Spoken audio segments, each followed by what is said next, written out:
This channel does not promote any violent, harmful, or illegal activities. All content provided by this channel is meant for an educational purpose only. আচ্ছা, আরব্য রজনীর আলী বাবাকে আপনাদের মনে পড়ে? গুপ্তধন উদ্ধারের পরে মর্জিনার বুদ্ধিতেই 40 চোরের কোপ থেকে রক্ষা পেয়েছিলেন।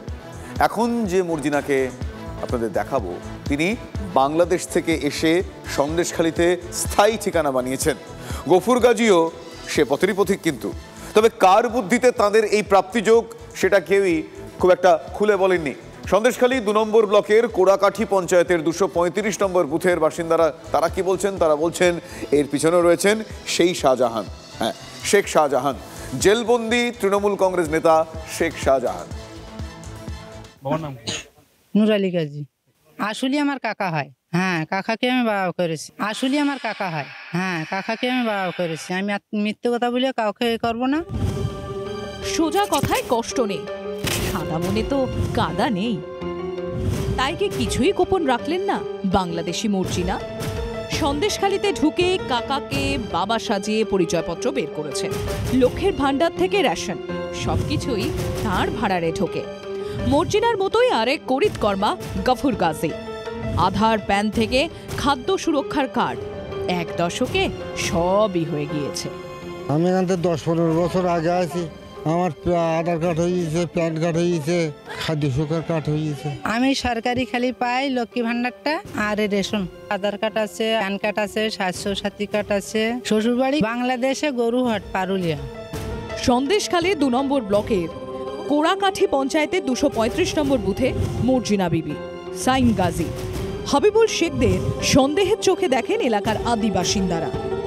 সবার অভিযোগ, তৃণমূল নেতা শেখ শাহজাহানই বাংলাদেশে অনুপ্রবেশকারীদের জন্য দ্বীপাঞ্চলের দরজা খুলে দিয়েছিল।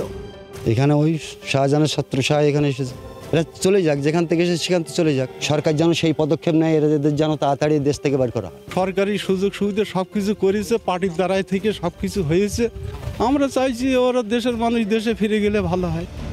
ভোট ব্যাংকের স্বার্থে বাংলাদেশে অনুপ্রবেশকারীদের তৃণমূল মদত দিচ্ছে বলে অভিযোগ জানিয়ে আসছে বিজেপি। সন্দেশখালী 2 নম্বর ব্লকের এই খণ্ডচিত্র তাদের হাতে কি নতুন অস্ত্র তুলে দিল?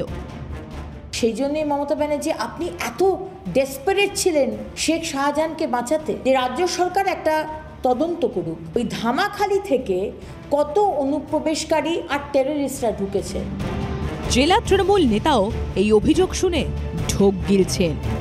সরকার এগুলো ভুল ত্রুটি সংশোধন করবে। কাজ করতে গেলে ভুল হয়, নির্বাচন কমিশন এটা দেখতে, অনুপ্রবেশকারী তাদের আইন অনুসারে তাদের যে ব্যবস্থা নেওয়া তারা সেটা নেবে। হ্যাঁ, কমিশনের নির্দেশ আমরা মেনে চলার চেষ্টা করব। আমি অলরেডি 2জনকে আইডেন্টিফাই করেছি। একজন এসে বিগত 500 বছর আগে, আর একজনের 2002-এর ডাটা নেই।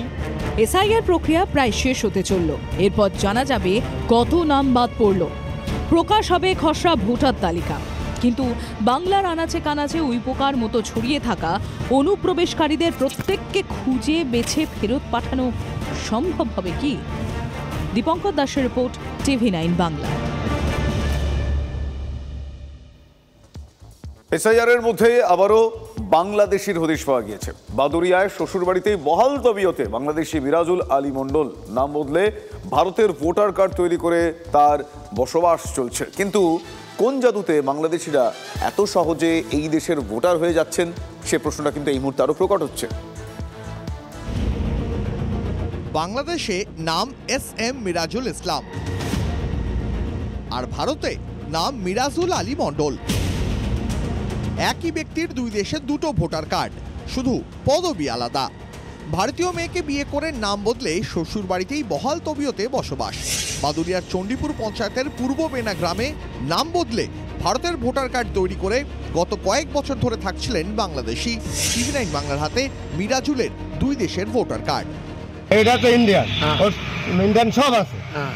স্বামী একবার বিদেশে থাকে, একবার বাংলাদেশে যায়, একবার বিদেশে থাকে, একবার এখানে থাকে, এই করে বেড়ায়। অ্যাকচুয়ালি অরিজিনাল বাড়ি কোথায়? অরিজিনাল বাংলাদেশ হতে পারে, শিওর না, কারণ এর বউ কিন্তু চলে গেছে বাংলাদেশে, এর আনতে একবার 1-2বার গিয়েছে আনতে। স্বামী চলে গেল বাংলাদেশে, কি করতে গিয়েছিল? আরে বাংলাদেশে বাড়ি। সত্য সামনে আসায় ধামাচাপার চেষ্টা মিরাজুলের স্ত্রী। এই যে মিরাজুল ইসলামকে বিয়ে করেছেন, তার বাড়ি কোথায়, তার ঠিকানা কোথায় কিছু না জেনেই বিয়ে করেছেন? দেখেন তো বিয়ে কখন কার সাথে হয় কি করে বুঝবো বলেন? সে অনেক দিন থেকে এখানে আছে বলে মুর্শিদাবাদ বাড়ি, বাংলাদেশে বাড়ি আমি কখনোই শুনি না। বাংলাদেশে যে নাম ছিল এখানে নাম পরিবর্তন করে মিরাজুল আলী মণ্ডল হয়েছে। তা আমি এসব কখনো যাই না। কারণ তৃণমূলের প্রশ্রয় বাংলাদেশিরা নিশ্চিন্ত বলে আক্রমণ শানিয়েছে বিজেপি, পাল্টা জবাব দিয়েছে তৃণমূলও। শুধুমাত্র ভোট ব্যাংক হিসেবে এদেরকে রাখা হয়েছে।